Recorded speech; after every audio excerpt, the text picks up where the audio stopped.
here. Before we get into the nitty-gritty of what we are here to talk about tonight, I need to address the email and the information about what came out about campus safety last night. First off, I want to acknowledge that in an attempt to try to keep things really simple and straightforward, I failed to acknowledge the things about the things that were posted on Twitter. I imagine that everybody by now has heard something about what was posted on Twitter. I want to make sure that everybody understands that there was no direct threat to the campus. There was no active shooter situation, which I've been told was information that was being spread. There was none of that. Unfortunately, members of our community were targeted by someone who apparently or clearly has aught against them and attempted to use social media to bring embarrassment to them, things like that. We obviously stand with everyone within our community, but I want to make sure that everyone understands that those of us who are charged with trying to keep the campus safe take that very seriously, and that there was no active situation that anyone needed to be concerned about in the big picture sense. What we do request in the future, if things like this happen, if we see things on social media, help us try to control the rumor storm or rumor mill that begins to get going. Does everybody understand what I mean when I say that? I'm not trying to talk down to you all, so please don't take it that way. Somebody sees something on Twitter, somebody tells somebody else tells somebody else. 4 conversations later, it went from this to something completely different, which does not help our campus. Again, I just want to make sure that everybody understands we take all of those things seriously. We have law enforcement personnel involved. We have all the right people helping us try to find, locate who this person is. So I want to make sure everyone understands and knows that we take anything like this very seriously and began immediately to work on fixing it and finding the people that were involved. Second thing I want to acknowledge is I failed to acknowledge that there was racially insensitive language that was used in the tweets as well. And I want to make sure that everyone understands very clearly that we do not support that. No one from the Greenville community supports that. We do not align with that. We want to make sure that everyone understands that we stand against that just like we stand against any other kind of threat, but especially we want to make sure that people understand that we take racialized, racist statements very clearly, or we do not agree with those either. Does anyone have any questions about any of that? Okay, thank you. So we are going to begin having a conversation together tonight. Again, I want to make sure to say thank you to everyone for being here. Thank you for your willingness to already begin engaging conversation by submitting questions that many of you all already did. But before we begin, I want to make sure that we lay a couple of ground rules. And the reason why I'm doing this is because I want to make sure that everyone understands. We want to communicate clearly so that when we walk away from here, we have a better understanding. Does that make sense to everyone as well? Yes, sir. So, there are a couple of ground rules. We have to give everyone who's speaking an opportunity to talk, to be heard, not to yell at each other, not to scream, not to accuse anyone, not to do anything that looks or can be perceived as threatening. So if someone jumps up and begins to yell, how do you think that's going to be accepted, or how do you think that's going to be taken? Those are the kind of things that we don't want to do. And I'm not accusing anyone of that at all, so please don't take it that way. But we also understand that everyone has great concern about our community. Everyone has great concern about all the things that are happening. And you're going to be heard, but we have to make sure that when we speak to each other, we do it in a way that makes sure that we're communicating clearly and that we're giving everyone an opportunity to say what they are intending to say, and then you can have proper response. So we're going to have a couple of people speak tonight. Then we're going to have questions that you all submitted and answers to those questions. It's going to be about an hour. That's how long we're going to be here, out of respect for everyone's time. But I want to make sure that everyone knows and understands this is not the only time that we're going to do this. We're going to have another opportunity to engage in conversation together on Wednesday night. So if we don't get to all the questions and all the answers tonight, it's not because we're trying to slough it off. There will be another opportunity to engage in conversation on Wednesday, and you will receive more information about that opportunity as well. So how long do we have to do this tonight? An hour. So we have an hour. We have people that are going to be taking notes. We have people that are already going to be helping to make sure that this is recorded or kept so we can share information. So what we are going to ask is that you not record with your phones. We're going to ask that you not be all on your phones or on your laptops, that there's not a lot of excessive side conversations.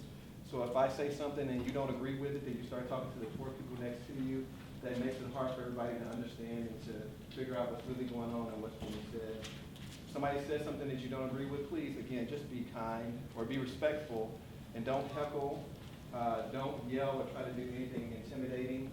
And please, no kind of inflammatory language. You always do this. You don't care about this community. You're doing this because, let's try not to do any of that, because if we get an opportunity to clearly communicate, I think we'll have a better understanding where everyone's coming from. We may not always agree. Nobody's saying that we have to fully agree tonight.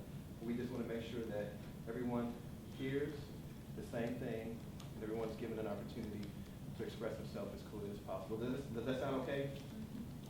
Yes, sir. Okay? Yes, sir. Yes, sir. You don't have to agree with me. I'm not saying that. I'm just trying to make sure that everybody understands what's going on. So if you all don't mind, I'm going to turn it over to Ross, and Ross is going to help lead us to the rest. Yeah, so let me say thank you again for coming this evening. It is great to be back. Many of you have reached out over the last 3 weeks with my family situation, and I just am thankful to be a part of this community and to be here this evening with you. So first off, thank you for that. Let me introduce who we have up here in case you don't know everyone. And then, like Terrell said, I'm guessing many of you submitted questions through the survey in the last 24 hours. This morning, GSGA went through those and submitted to administration, and then we've compiled those for this evening. So I'll be your moderator.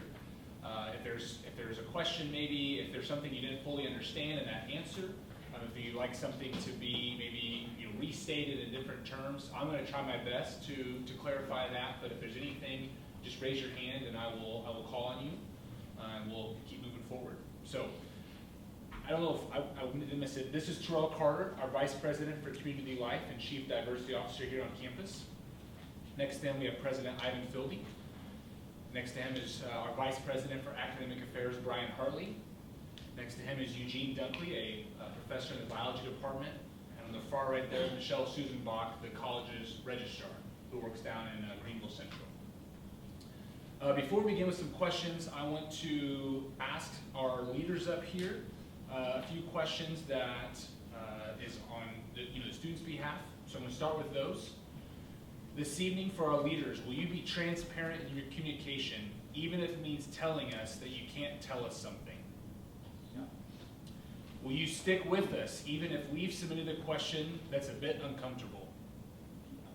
And finally, will you commit to empathizing with us and remain gracious when we aren't sure how to express our confusion, frustration, and anxiety moving forward?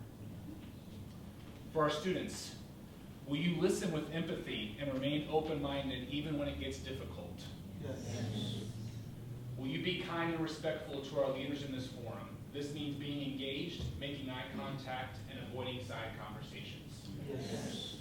And finally, will you check yourself before you wreck yourself? If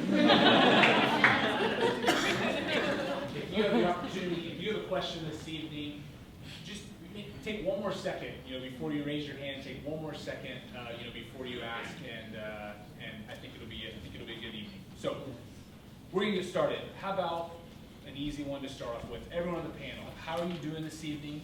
How has the last week been? And what's going on right now? So I'll start, we'll work it out. Being a leader is tough, so it's been a tough week. No one likes to wake up and think, how can I make a decision that's going to make everyone I know mad at me, including members of my own family.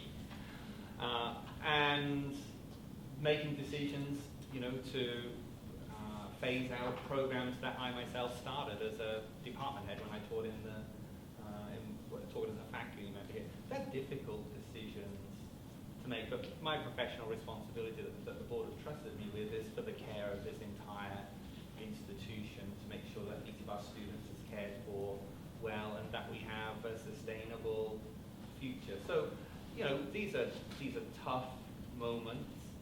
That's okay. I mean, that's what leaders, you get great days and you get tough days. This is one of the tough moments, but we'll get through this. It's going to be all right. I'm tired. Sorry, I'm not a night person, but I'm glad to be here tonight. Last week was tough. It was tough.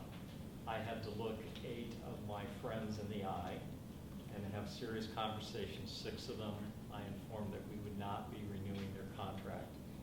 In that group was included some of my former students, people I've taught here with for 20 plus years, and one was a friend I've had for more than 40 years. I've done a lot of things in ministry and in medicine, delivered death notices, buried babies. This is hard. This is hard because these are my friends and this is the community I love. But we will get through this. God always brings us through those times.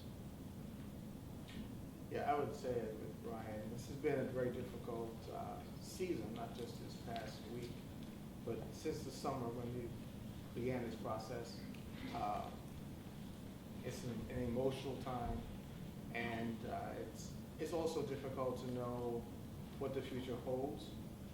We can't predict exactly what's going to happen, so we're hopeful when praying that the direction that we're going in as a community is the direction that God wants us to go in.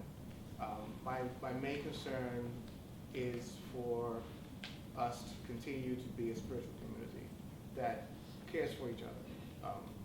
Faculty, staff, administration, students, board, that's the most important thing. And so that is the thing that I am most concerned about, and that's the thing that I think we all should hold as the highest priority, because we can't lose that.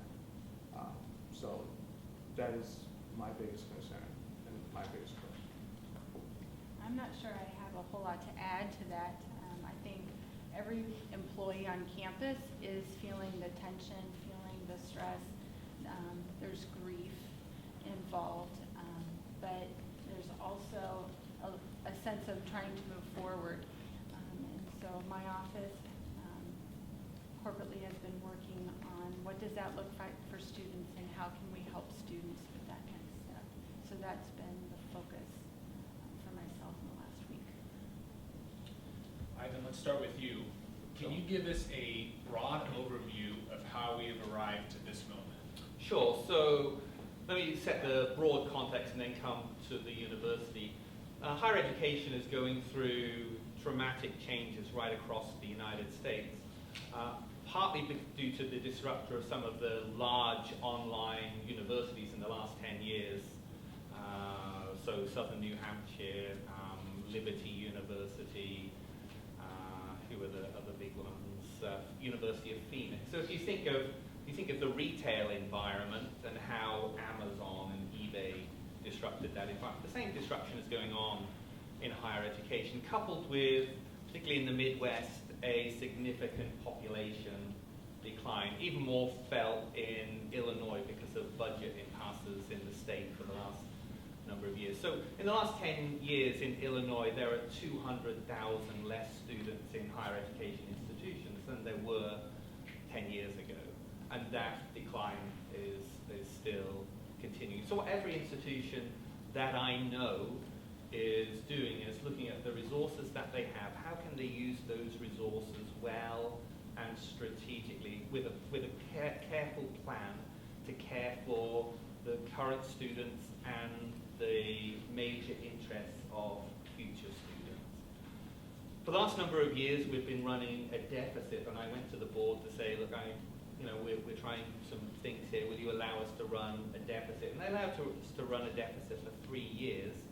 This year, they said, look, we've not seen the uptick in enrollment that we were hoping for. We now have to make sure our expenses are aligned with our revenues. And that's the right decision. That's what boards have to do. That's what they're charged to do. That's what our accrediting bodies expect them to do. So don't go blaming trustees. They're doing a good job, and what they're doing is asking me as the president to really do three things. One is to bring our expenses in line with our revenues.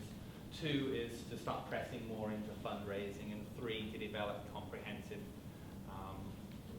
proposals in enrollment that this last year certainly started to take some impact. So at the May.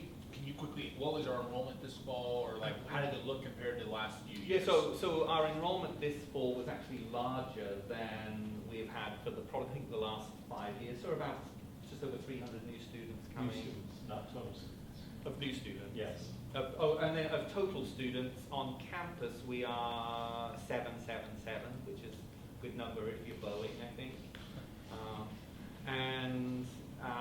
Then with our on-loan and graduate students, we're just, I think, 1095 or 1096. Michelle, you could probably have our number accurate. It's just a few short of 1,100 total students in the Greenville University community. So what the board asked us to do was to look at all of our expenses. They did not dictate how we needed to adjust our budgets. What we did have is weekly or bi-weekly meetings where they wanted to know the progress we were making. And I had a team around me that included Dr. Hartley, Suzanne Davis, my executive vice president, Eugene Dunkley was on that committee, Katrina Liss, the vice president of human resources, and then two people from the board chair, whose name is Kathleen Turpin, and then the chair of our, what we call the Business Affairs Committee, called Steve Ellsworth. And so we then asked for input from, I think, 8 academic leaders, the deans and the faculty executives, to help us to identify on the academic side where we might make some of those savings that least impact current students. And we got their proposal. We adjusted some of that, and then that proposal comes to me. So you need to know, as university president, I'm the one who's ultimately responsible for those difficult decisions. I then submit that to the board for them to look at and to approve or not approve. But a lot of people helped me in coming up with, I think, good proposals. But it's me who has to make those difficult decisions, hence why it's a difficult and challenging time. Thank you. Brian, I know Ivan began to explain a little bit about the process, but can you go into more detail? And I think for me, I'd like to hear specifically the timeline, how long we've been working on this, and also what data did the committee look at in making these decisions? Absolutely. So as Dr. Filby pointed out, this process really began late last spring. In fact, our board was with us last, they'll be back with us this coming week, but they were last with us in May. And leading into those May board meetings, the board was already engaged in asking some important questions that led up to their adoption in that May meeting of what Dr. Filby's outlined as the pivot strategy, which had these 3 pieces to it. One was developing this strategic admissions program, enrollment program. Another was the very good news. We've not had a campaign where the president's been on the road raising money for a very long time, and so the board has agreed to that. The third piece was the one that I got most involved in, and that was this whole piece about how do we find savings. I have to tell you, as we came into those May board meetings, I had been sweating it quite a bit because the board was looking at a variety of different numbers of what we needed to save. The numbers had gone as high as $2 million. $2 million is a lot of money for us. They finally settled on a $1.2 million amount, and that was the amount that this committee that Dr. Filby talked about was charged with finding in savings, knowing that a good bulk of it would have to come from the academic side. And so that decision was made at the May board meeting, and then they turned over to this committee called the Institutional Resource Realignment Committee the task of coming up with recommendations. one of the first things I did was on May 25th, after you all had gone home, many of you, is I had a day-long retreat with the deans, and we spent some time bringing some initial data to the table. I brought to them 3 pieces of data. One has to do with what we call market demand. That is, what is it that prospective students are asking for in terms of academic programming. Another had to do with credit hours that are being sold. So we looked at the credit hours that were being sold by programs. And then we also looked at the number of majors, and we were able to chart out over several years the actual number of majors. And one of the things that you can note pretty quickly, I think many of you heard Suzanne Davis talk about, as we think about a healthy major, we use a kind of template that's about 20 students for every 1 full-time faculty member. And so pretty quickly we discovered that the primary areas we needed to look at, focus on, were areas that were what I would call significantly under-enrolled majors. What do I mean by that? Majors that typically have about 10 to 12, 13 students per full-time faculty member and under. So a lot of the focus was placed on looking at those programs. I then invited the deans alongside the 3 faculty executives, of which Dr. Dunkley was one, to begin putting some kind of proposal together. And I have to tell you all, they worked valiantly. They put in time during the summer that normally we would not ask of mid-level managers. They just worked really hard. So I owe a great debt of gratitude to them. And they came up with a proposal. That proposal was presented to this committee, of which Dr. Filby spoke, the Institutional Resource Realignment Committee, was presented to us right around the 1st of August. And so the committee then had about a month or so, and I'm going to let Dr. Dunkley talk a little bit about how the committee functioned here in a moment. But just to complete the timeline, so everybody understands this, by the time we got to the end of August, about the time many of you were here and we were beginning the year, Dr. Filby was then beginning to really weigh in and look at everything the committee was coming up with, and he had to put his final seal of approval on that before it could go to the executive committee of the board. That happened about the middle of September, that they worked through it, so that was a smaller group of the board, but it took until about the 1st of October before the board had signed off on all of the reductions that were there, including the academic reductions. So I want everybody to understand that timeline, because I know one of the big questions that I've heard is, why now? Why didn't we do this in the summer? Why didn't we wait to do this till later? A couple of things there. One is it took the board until early October to come to a final decision. We had worked through about a 6-month process so that numerous people had a chance to weigh in on it. The second item that's crucial is that the faculty handbook calls for us to notify faculty if we're not going to renew their academic contract for the following year by December 1.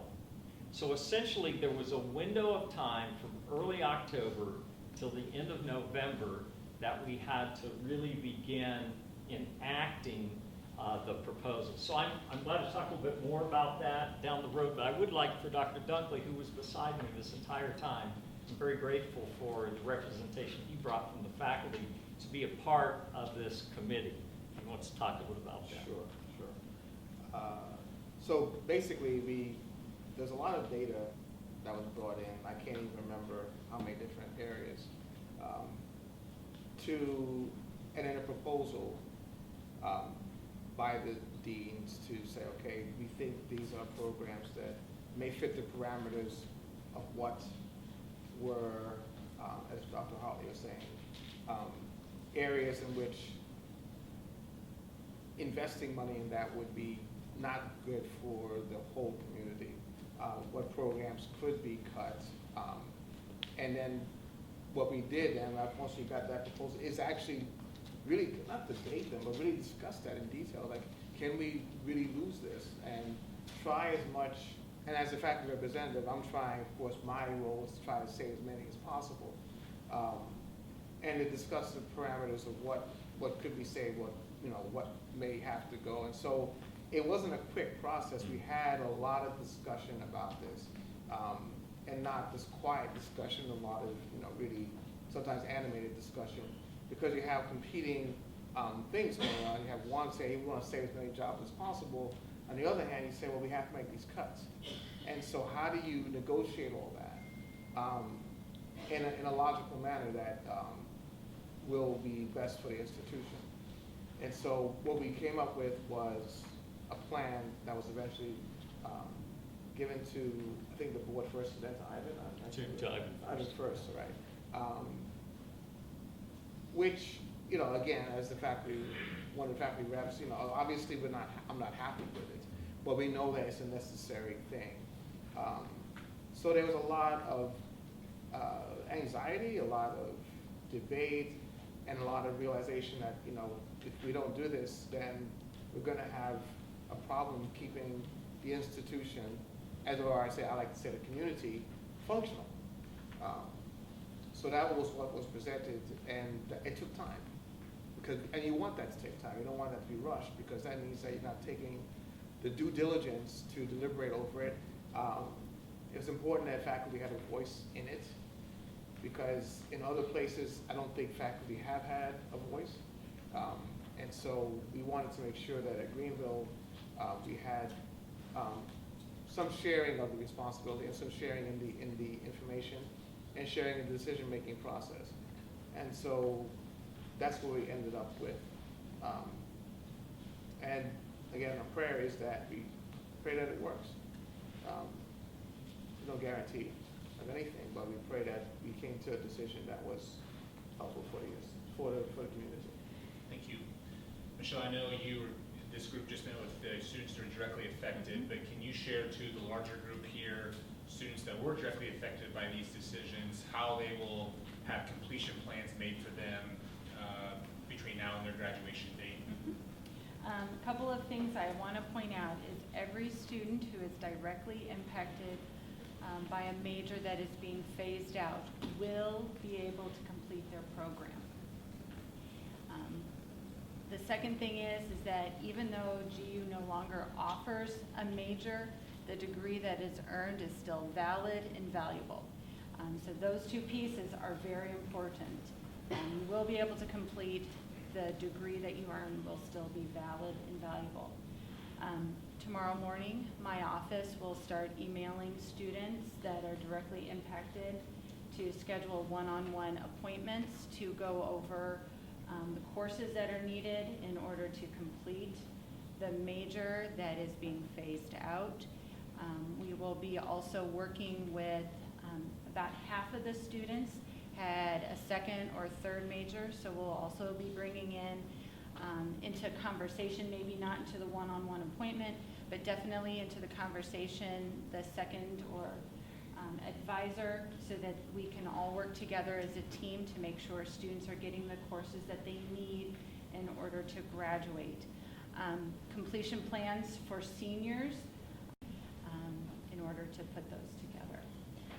One other thing I want to add to that is that students who may be interested in declaring a major that is being phased out, the time to do that is between now and Friday, November 22nd. That's the Friday before Thanksgiving. So if you were seriously considering adding one of these majors that is being phased out, there is still time to do that, and then my office will be working with you to put a completion plan together during the month of December after Thanksgiving. Can you say that date again for everyone? Yes, it is Friday, November 22nd, and again, it's the Friday before students are dismissed for Thanksgiving break. Thank you. Brian, I know there's been a lot of rumors going around. Can you specifically say what programs are being phased out? And as Michelle mentioned, as they're being phased out, will the quality remain the same for those that are directly affected?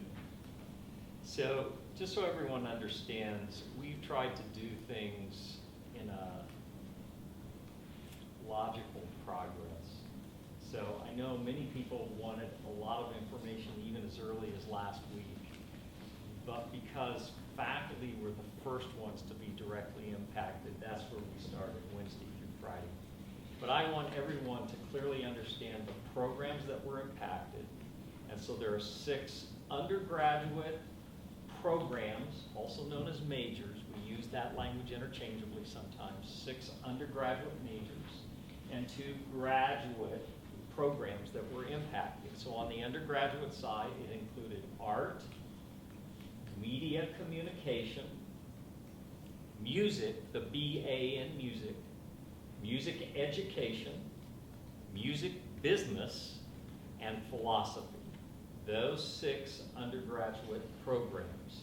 And then on the graduate side, the Master of Arts in Education and Reading, and one modality of the MBA. We still have the online Master of Business Administration, but the face-to-face MBA. And let me say that we just came from meeting with these students.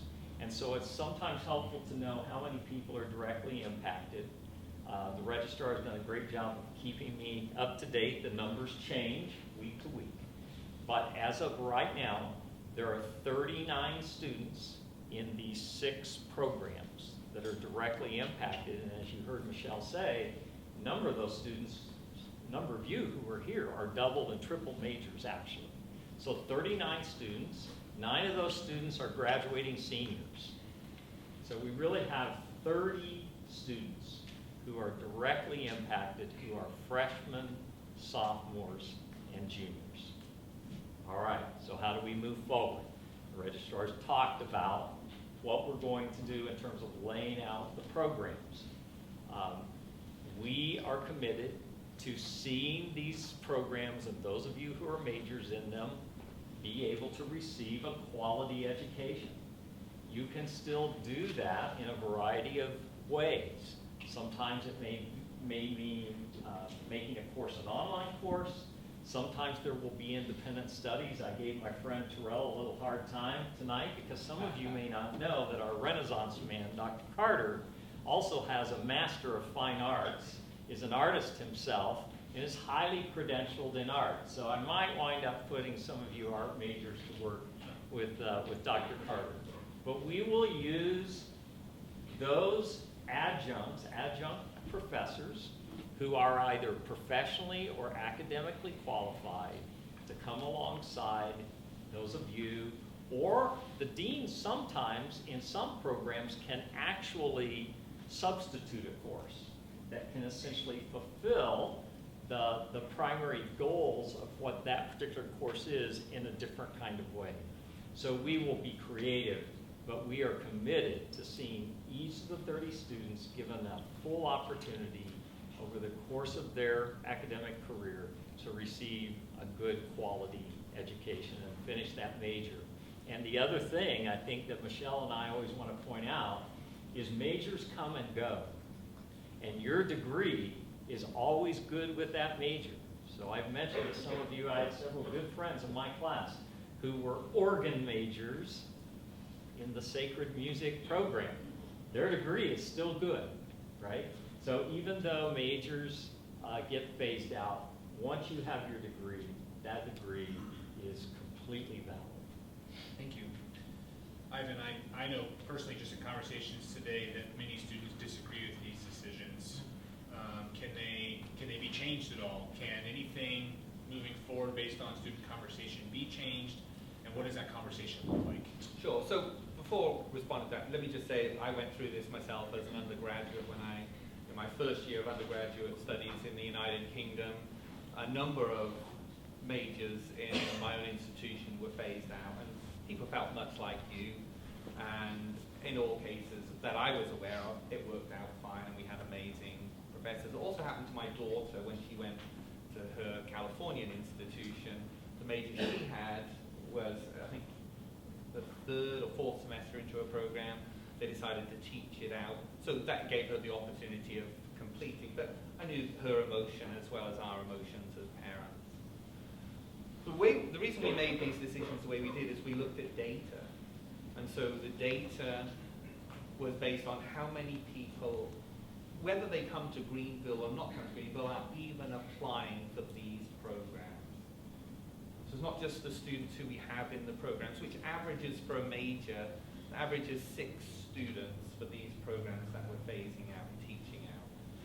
So that's an average of 1.5 students a year for those. But when we look at the data of students, what students are interested in even coming to, we're starting to see those majors. There's not incoming students who are saying, I'm even interested in applying for X number of majors. And so I understand the emotion, but I don't see those decisions being changed because we're still not seeing incoming students saying we want to do those majors.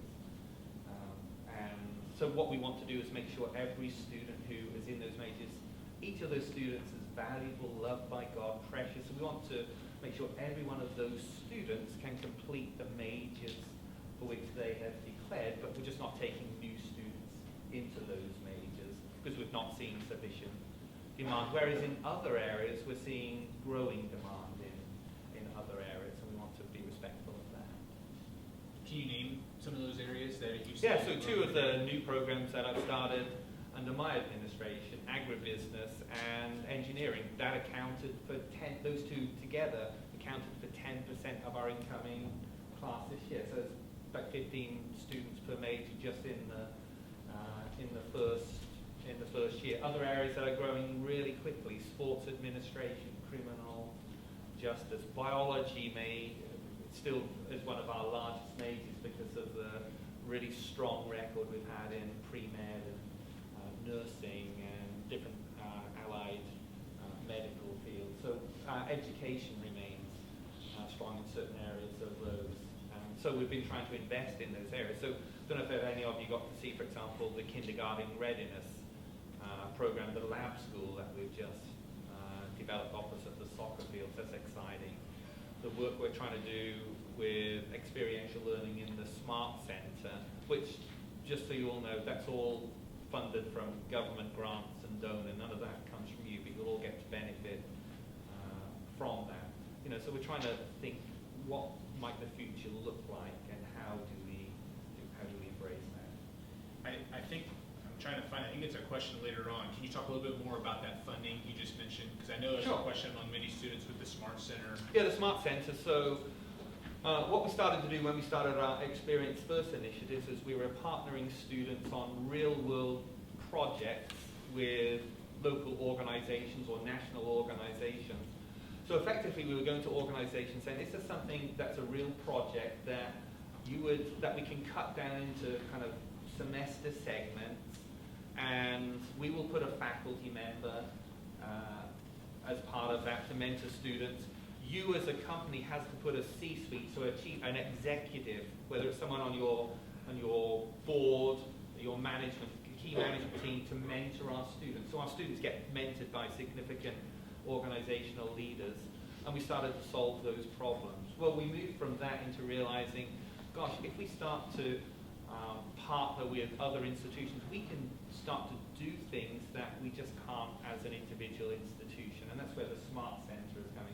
So we applied to the Economic Development Administration. It's a government agency, and they believed in what we could do, that we can develop a model that can not just help the Greenville community, but other small universities in small towns, help them to develop job growth and innovative education, quality experiential education where students are getting mentored by significant leaders.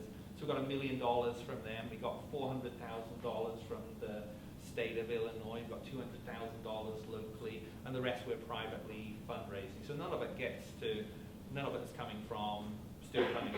Part of my job to fundraise there. But I think if any of you saw it during homecoming, you only kind of got to see the part of the ground floor. But it'll be an exciting center. Great.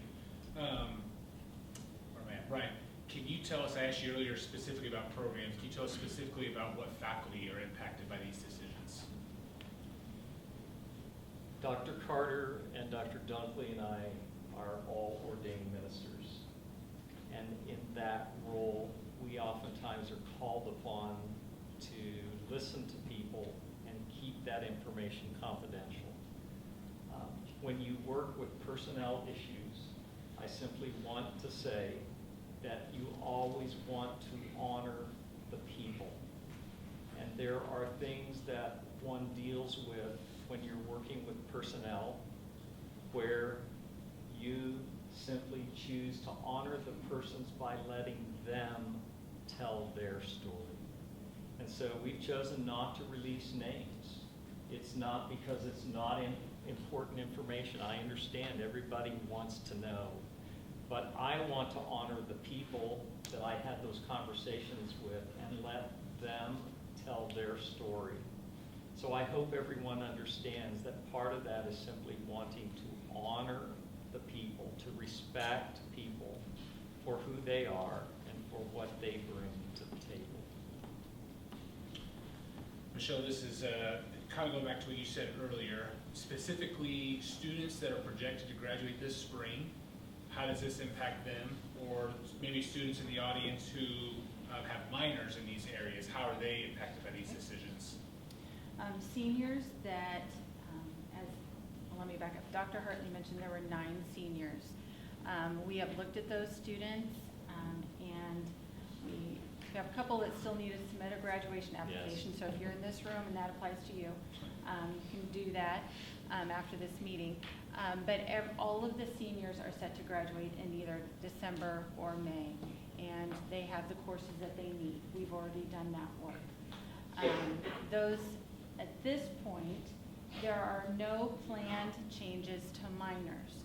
So all of the minors that appear in the 2019-2020 catalog, which is posted on the greenville.edu website, the minors are listed there, and those are going to continue. As we make changes to majors, we may not have as many course offerings. We may have to do substitutions or offer a course independent study, just like we would for a major, so that you can complete the minor. But again, the minors there's no changes to minors, and we will make sure that students get the courses that they need to complete those programs as well. Thank you. Brian, and I want to make sure that, at least for me, if you could address, we talk a lot about the students who are directly impacted by these decisions, but if students have questions about what's going on, if students have questions or are frustrated or are mournful or whatever emotions they're experiencing, even if they're not directly impacted by their major, who can they talk to? Who can they ask questions of? I know GSJ has made themselves available since the decision was made, but from administration end, how can students reach out for support and questions? I know the C word gets talked a lot about here. We are a community, and we're still a community even when we're broken and grieving. And so what I would say is we work together. You may feel free to reach out anywhere. It depends really on what the concern or the question is. So I would say that if the issue is one of, really frustration, dealing with depression or those kinds of things, I would suggest coming to Community Life. If they have specific questions about a course of study, then the records office is a good place to land. Reach out to other faculty. I have worked with many students as a faculty member who are not my major, right? Dr. Dunkley, we do that quite a bit. We want to be helpful. So it depends on what the question is and what the concern is.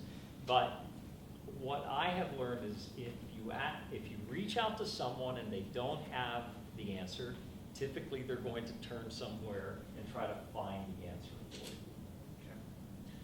Ivan, I know, once again, kind of firsthand from students that many of them are frustrated with the communication that's been coming out from administration. So as you have thought about and reflected on what's gone on in the last week, maybe where do you see administration went wrong? Maybe where do you see misinformation occurred? How would you respond Well, let's to talk that? about that. So I see Josiah here, so I'm reminded of conversations I've had in the past where he says, try and be as transparent as you can. soon as as soon as we had started to talk to faculty, I wanted to send something to students, but it was incomplete information. And so I realized it caused more anxiety than I'd hoped for. So my intention was to try and communicate early and then keep updating that as we went through. I think the unintended consequence of that is that it caused just a lot of anxiety and a lot of fear. And I own that. I mean, that's my blunder, and I do apologize for that. What we're trying to do is to give you as much information as soon as we can. And so, as Dr. Hartley said, we didn't get our final approval from the board until early October. We knew it was this week that we were going to start to talk to faculty, so we couldn't tell you before we'd spoken to faculty, because you'd say, well, what program? So we can't give you that information. But we wanted to alert you that something was coming. But, I own that. That's my, your students, if you can give me advice, if we were ever to do this again, which I hope we would, how should I do that better? And, that will be helpful for me. So I don't know if that answers your question, or you have another. That's helpful. Okay, real quick. Brian, you mentioned this earlier with the timeline, but can you maybe reiterate again, like, why weren't students informed earlier? I know quite students in my UNIV class this morning were asking, as incoming freshmen, why wasn't I known that that's in the summer before I made my decision to come to Greenville? Why do we have to wait until October for this to happen? So I can tell you the admissions counselors also would have liked to have known, obviously, because they've been doing recruiting as well. In the timeline outlined for you, simply, we couldn't announce anything until the board had passed whatever the board was going to do. All along the way, as Dr. Dunkley suggested, there were numerous hands and voices that were dipping in, and there were even some slight changes that were being made during that time. So to have announced something in August, for instance, when you all arrived on campus, would have been terribly out of order, because the board had not even approved. I think at that point we began to have a collection of offerings that we were looking at, but nothing had been decided at that point. And so that, again, that's why I come back to between early October and late November was really the window that we had in which to begin enacting a plan that had the official stamp of approval from the president and from the board. Could I add to that? And again, to remember that every student, when you came, we're committing to make sure you can finish your major. So it's not saying, oh, you came, surprise, there's no major. What we're saying is, oh, you came, we're glad you're here. We want to make sure you can complete a robust major in the area that you've declared. I know we're getting close to our ending time here, so I'm going to skip ahead a little bit in our questions here. This is one that I've seen a lot of students both say on social media but also in person. We've talked about cuts made to academics. What other reductions have been made before this decision was made? We need to cut $1.2 million. You mentioned that earlier. That's what the board directed administration to do. Not all of that's coming from academics. What other areas have been affected up to this point? So we look at all areas of institutional finance. So, there's the academic side, there's the staff side. Then we have major contracts. So over the last year, we've been trying to renegotiate all of the major contracts. So, they would be things like you'll use D2L. I mean, to use D2L, I don't know what the several $100,000 a year. When how do we get more efficient bandwidth? We're investing in solar panels for some of our electricity that gives us future savings. So you look right across the institution about where you can make savings. When you're trying to renegotiate healthcare benefits, you look at those. And so really you systematically work through your whole budget to see where those savings can be. And so some of those have been in staff reductions or non-replacement of some staff positions. Some of those have been in how we've reconfigured the admissions office and the marketing office. There's think there's a follow-up meeting maybe on Wednesday, I think so, where Suzanne Davis, who's more in charge of the detailed finances, will be here, so she can certainly respond more in that. You're going to be a great timekeeper in Yeah, 10 minutes. 10 minutes? Yeah. Great. Roger, a question over here. Okay. I would just like to push back on something Dr. Filby said real quick, if I may. So earlier you talked about sort of the focus on what students are interested in as incoming students. I just want to point out that by focusing on their interest prior to their arrival on campus, you may miss some of the facets of a liberal arts education. As students progress through their education, part of that is exploration of various fields of study. So I think that needs to be taken into account as well. I'm sure you guys have looked at that, but I want to really emphasize that as someone who switched his major halfway through his Sure. college education. And just to push back on your pushback, so even though some of the majors are being phased out, there will of course still be courses in each of those academic areas to give a curious student like I know you are, Nathan, the opportunity to explore. And then another option, just so that you're aware, that's rarely used, is we have the opportunity, along with Brown University, who you may have heard of as an Ivy League, to do an independently tailored educational program. So there may be areas of interest that you say, we don't have a major in this, but I want to pull a bunch of courses together. So, for example, one of our graduates, he writes for the New York Times, and he put an independently tailored educational program in storytelling. You think, I remember when he graduated, I think, what is he going to do with this? And he does amazing things with it. And so there's lots of options for you to really explore rigorously. But I do appreciate your question, and I appreciate your confidence in asking that. Ivan, it's a question coming on. So I know another critique has been many of the majors are affected or considered more in the arts area. So is GU taking away from the liberal arts? And if not, how will these foundational values to Greenville continue to be lived out in our mission? Yeah. So if you think of the liberal arts, so first of all, what we mean by liberal arts has changed dramatically over the years. So Dr. Hartley was telling me he was in the archives recently looking at when Greenville started at liberal arts, and so all of you liberal arts at that time in your first year would have to be proficient in Latin and Greek. That was liberal arts. And then I think in the 1920s, a new young president called President Marsden came, who was a psychologist and wanted to add psychology and sociology to the liberal arts thing. And this was shocking at the time. This was like, wow, Christians doing psychology. It's like witchcraft at the time. And so what has been meant by the liberal arts has changed dramatically.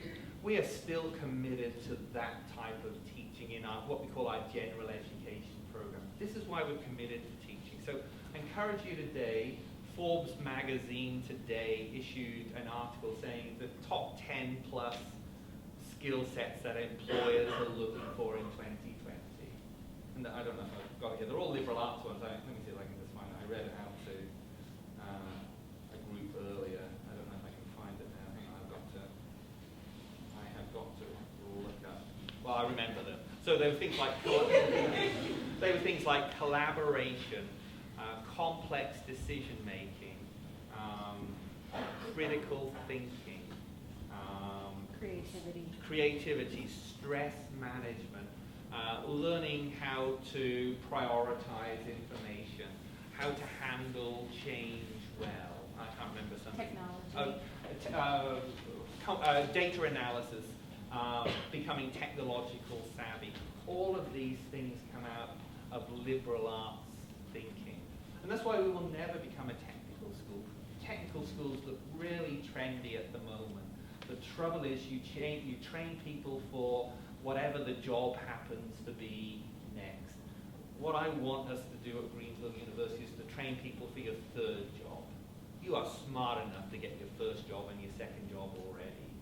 Getting that third job is where it becomes challenging, and that's having that array of to think and to write well and to communicate well. So we're never moving away from that. While our majors are often becoming more easily linked to career paths, that rich tapestry of liberal arts thinking, that's not going to go away, and it's still really, really valuable.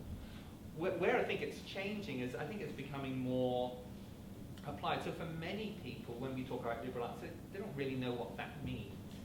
But one of the things we've been trying to do in our experiential learning experience first is when people have some real projects that they're working on, suddenly you're finding, I'm having to use all of this liberal arts experience and this way of thinking to solve complex problems. Now suddenly it becomes really, really relevant, and you understand why it fits, how people who do philosophy, for example, how logic can help in solving problems if you're taking a general education course in logic, or how even if you're doing literature, how you learn to think critically in literature, you can apply those same skills, or the historical methods that you learn in history, how a historical approach to an organizational problem can help you to think of different solutions than you would ever get to as just a mere technocrat. So, I don't know if that helps. Thank you. See one hand over there? Yeah. I have a quick question. So by eliminating these programs, you're pushing back on basically those, and that's not to say how it is, but getting rid of these majors that give you, liberal arts vibe of like music and the arts and stuff. Wouldn't you also be removing the minds who think in different ways creatively that impacts students as a whole? Because those sorts of minds won't be on campus who think artistically, or think philosophically, or think in a music sense.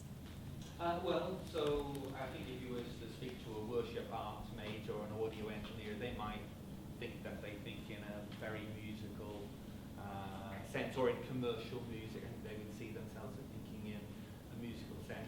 My son is doing a second master's in philosophy, but he also does English, because some of the same skills you learn in thinking you find in other disciplines as well. So I don't think so. When I meet with university presidents all over the country, and you need to know this is not a uniquely Greenville thing. I was just up at the inauguration of a president up in the Chicago area, and on day 2 of his job, so he came in day 1, he sat at his desk day 2, he had to do much bigger reductions than we've had to do. He had a honeymoon of 1 day. Gordon University in Massachusetts have just cut, I think, 18 total faculty. So these are, I think institutions are having to address these types of challenges all over the country. I don't know any institutions that are not having to address it, whether it's public or private, with perhaps the exception of some of the Ivy Leagues or the University of Chicago that just have billions of dollars of endowment. But we don't have that. And I think when I meet with presidents at conferences, every president is facing much the same challenge. And that's a great question, because that is one of the questions that, as Dr. Dunkley was saying, we keep talking about, because we want to make sure there's vibrant thinking and thinking skills and the richness remains within our program. So that's an astute question. I'm going to save yours, because I'm going to do one more up here. But I'm going to make one quick note. Once again, a reminder, this is not the last meeting we'll have like this. There'll be another one Wednesday evening with a specific time and location announced. And I'll make sure in that meeting we have a more formal, open question time to submit questions during the meeting.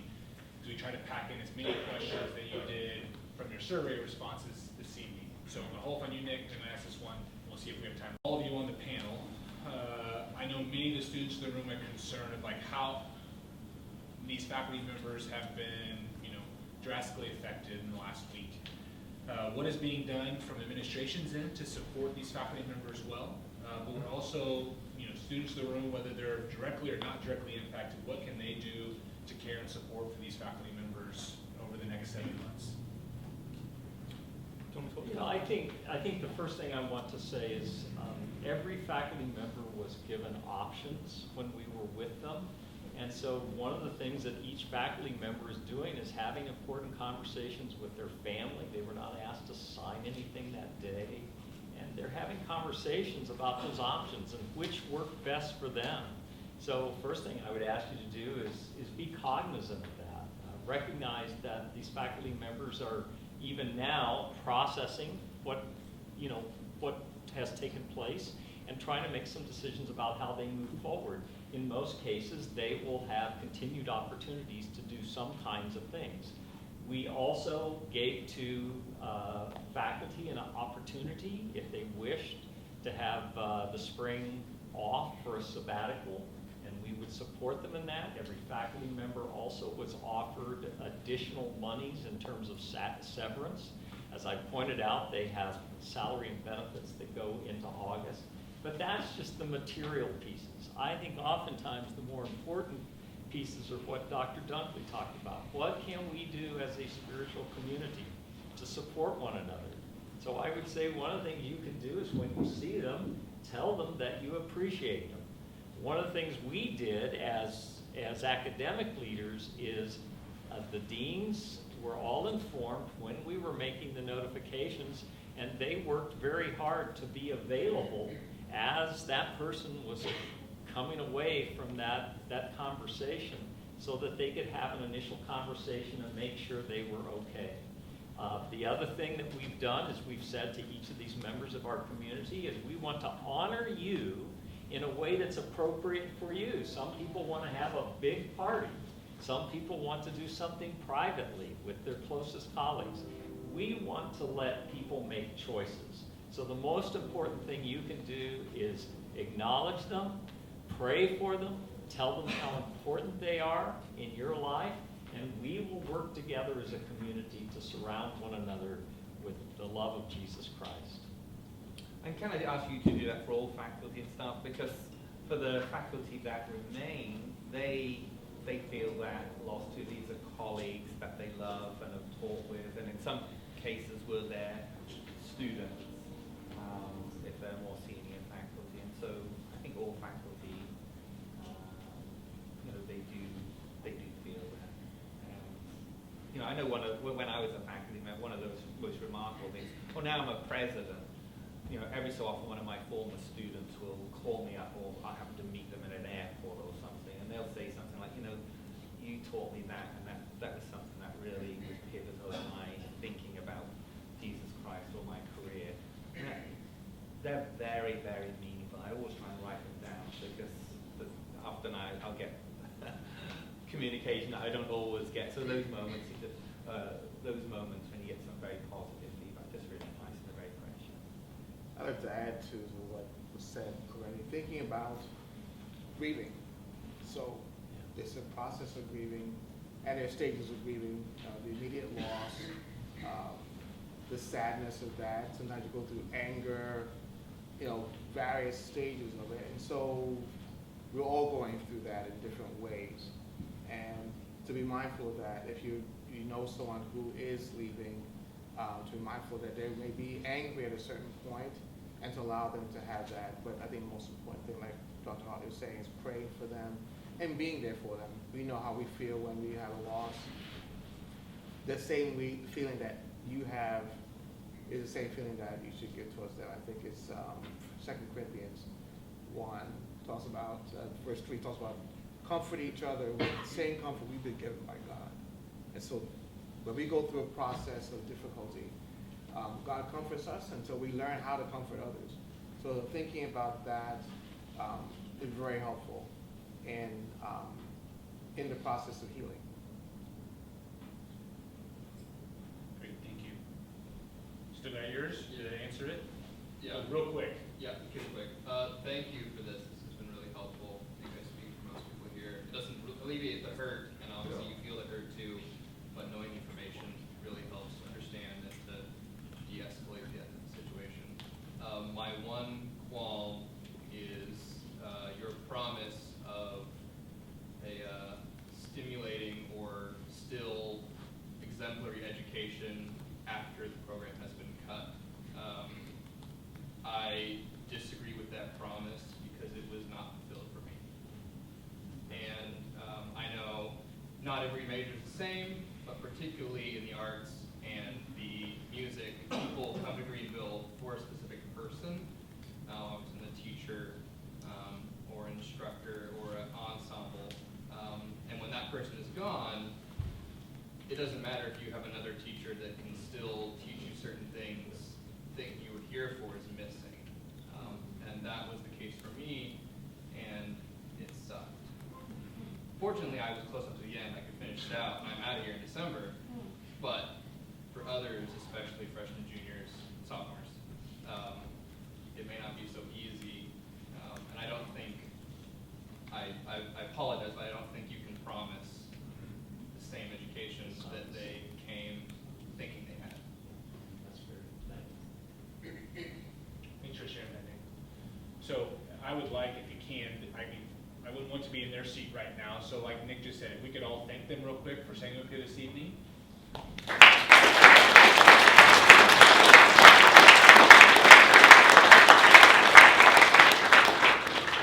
Reminder again, Wednesday evening, Suzanne Davis, who is in charge of Greenville's CFO and financial area, will be there. So if you have more financial-based questions, Wednesday would be a great meeting to come to. And I'll make sure we have a more open question format if you guys can take the questions that were answered this evening. So thank you all for coming as well.